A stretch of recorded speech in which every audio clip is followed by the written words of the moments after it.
Dear students, welcome to our channel.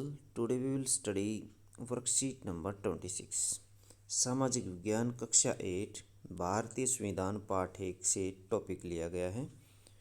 तो देखिए इसमें भारतीय संविधान का निर्माण कैसे हुआ, संविधान बनने की प्रक्रिया। 20वीं सदी तक आते आते भारतीय राष्ट्रीय आंदोलन कई दशक पुराना हो चुका था और स्वतंत्रता संघर्ष के दौरान राष्ट्रवादियों ने इस बात पर काफ़ी विचार किया था कि स्वतंत्र भारत किस प्रकार का होना चाहिए।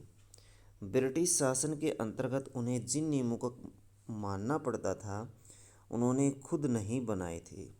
औपनिवेशिक राज्य के लंबे अत्याचारी शासन ने भारतीयों के सामने इतना जरूर स्पष्ट कर दिया था कि स्वतंत्र भारत को एक लोकतांत्रिक देश होना चाहिए। उसमें प्रत्येक नागरिक को समान माना जाएगा और सभी को सरकार में हिस्सेदारी का अधिकार होगा। इसके बाद यह तय करना था कि भारत में लोकतांत्रिक सरकार का गठन कैसे किया जाए और उसके कामकाज के नियम क्या होंगे।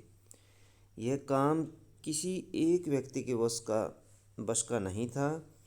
इसमें लगभग 300 व्यक्तियों ने योगदान दिया जो 1946 में गठित की गई संविधान सभा के सदस्य थे। भावी संविधान के निर्माण के लिए अगले 3 साल तक संविधान सभा की बैठकें होती रही।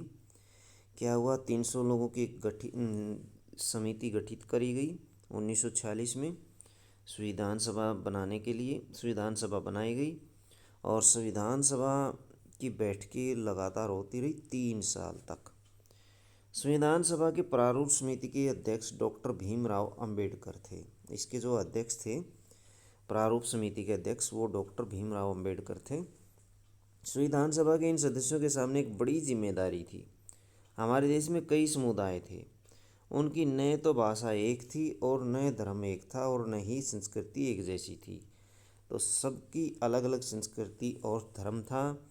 वैसे भी जब संविधान लिखा जा रहा था उस समय हमारे देश बाहरी उथल पुथल के दौर से गुजर रहा था, लेकिन इन सदस्यों ने अपने दायित्व को निष्ठा से निभाते हुए एक ऐसा दस्तावेज तैयार कर दिखाया जिसमें राष्ट्रीय एकता को बनाए रखने के साथ साथ विविधता के प्रति गहरा सम्मान दिखाई देता है। संविधान के मुख्य लक्षण और आयाम। संघवाद, इसका मतलब देश में शासन चलाने के लिए विभिन्न स्तरों पर अलग अलग प्रकार की सरकारों का गठन करना अथवा होना है, इसे संघवाद कहा जाता है।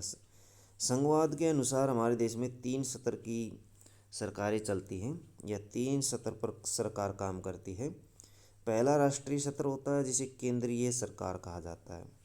दूसरा राज्य स्तर जिसे राज्य सरकार कहते हैं और तीसरा स्थानीय स्वशासन आता है जिसमें पंचायती राज व्यवस्था और नगर निगम प्रशासन आता है। इसके अंदर इसकी वजह यह है कि भारत जैसे विशाल देश में सभी राज्यों को कुछ मुद्दों पर फैसला लेने का स्वायत्त अधिकार या अपना खुद का अधिकार हो सके। इन मुद्दों की स्पष्टता के लिए संविधान में कुछ सूचियाँ दी गई है। कुछ क्रियाकलाप ये आप कर सकते हैं। क्रियाकलाप 1 और 2, अपने घर के आसपास के बैंक, स्कूल, डिस्पेंसरी, स्कूल, अस्पताल, पुलिस थाना आदि का नाम लिखिए और पता करिए कि किस स्तर की सरकार उसमें काम करती है। तो इन सब के नाम लिखें। अपने क्षेत्र के निगम पार्षद, विधायक और सांसद का नाम भी लिखिए। इनका पता लगाइए और बताइए कि ये किस स्तर की सरकार के द्वारा चुने जाते हैं।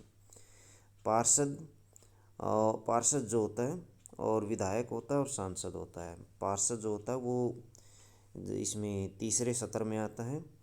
विधायक और सांसद जो होते हैं वो अलग अलग आते हैं।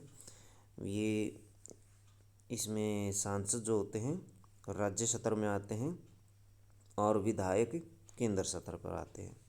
कुछ क्वेश्चन है, देखिए संविधान का निर्माण करते समय संविधान सभा के सामने कौन कौन सी चुनौतियाँ थी। तो कौन कौन सी चुनौतियाँ थी उस समय में। संविधान सभा के सदस्यों के सामने एक बड़ी जिम्मेदारी थी, क्योंकि हमारे देश में कई समुदाय थे, भाषा अलग अलग थी, संस्कृति अलग अलग थी। संविधान लिखा जाना था तो उस समय देश भी भारी उथल पुथल से गुजर रहा था।